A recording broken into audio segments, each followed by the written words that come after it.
Typically, the tickle comes not in the form of the conventional tickle, where someone might be using their hands to tickle someone with their fingers, but rather it's usually with ideas or with mystery. And people typically tickle with mystery in order to get the other person more interested in them.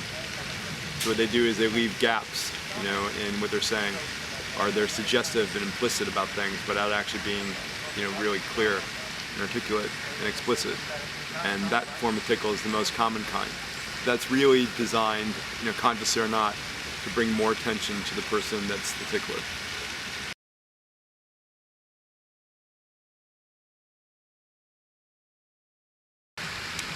There may be more than 4. Like, I don't necessarily subscribe to 4, but there are 4 that I often talk about. And really the best way for me to share those with you is to put them in the context of an explanation of a few other terms.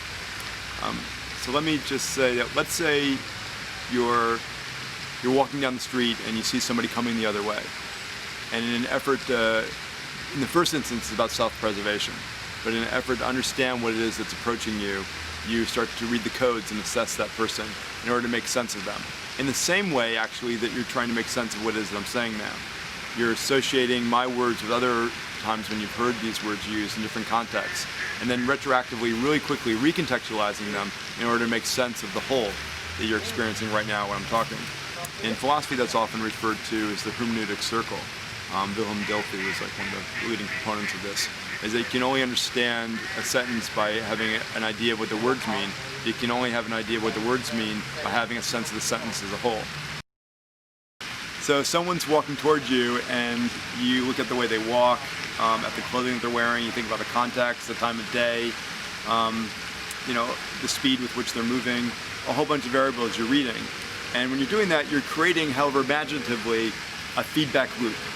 Like, you have a certain idea of what it is that you're seeing, you process that based on your previous knowledge with those similar codes, and then if the next movement or the narrative you create for it seems to affirm your understanding of those codes, that's a feedback loop, but it could be imaginary.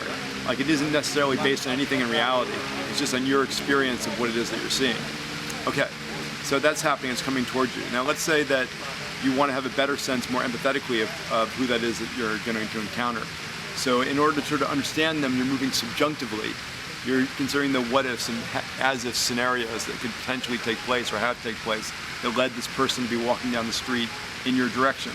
So you operate as if they're somebody that's really friendly and might be wanting to meet you, or what if there's somebody that presents some sort of threat to you. But in any case, you're moving outside of what I would call your subjective territory, which is the emotional, conceptual, physical realm through which you experience, and making an effort to understand who it is that's coming your direction.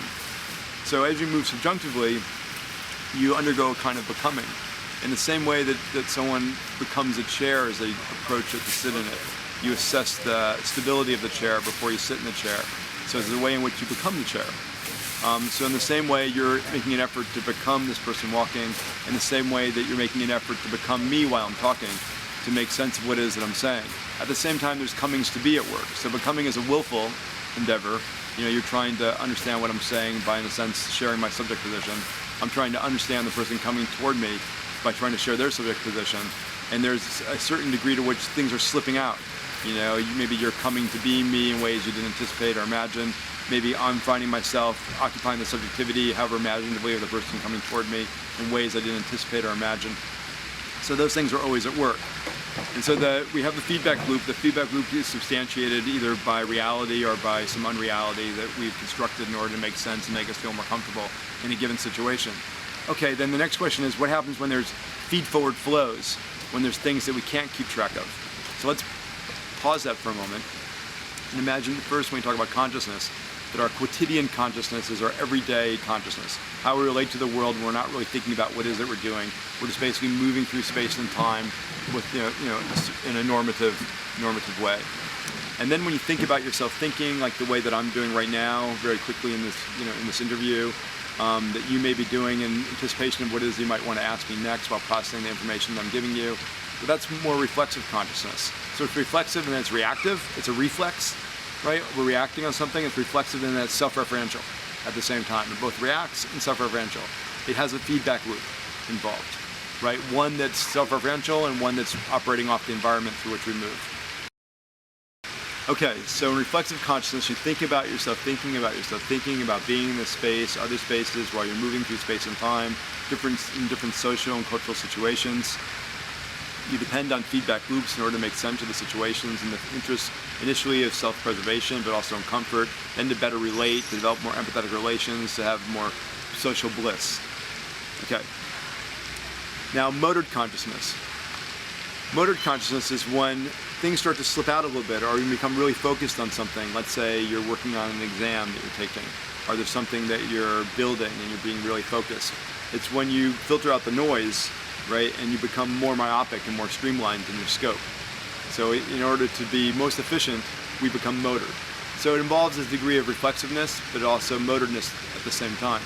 This is really different from pause consciousness, which is, I think, the fourth one that you were referring to, although there are plenty of others.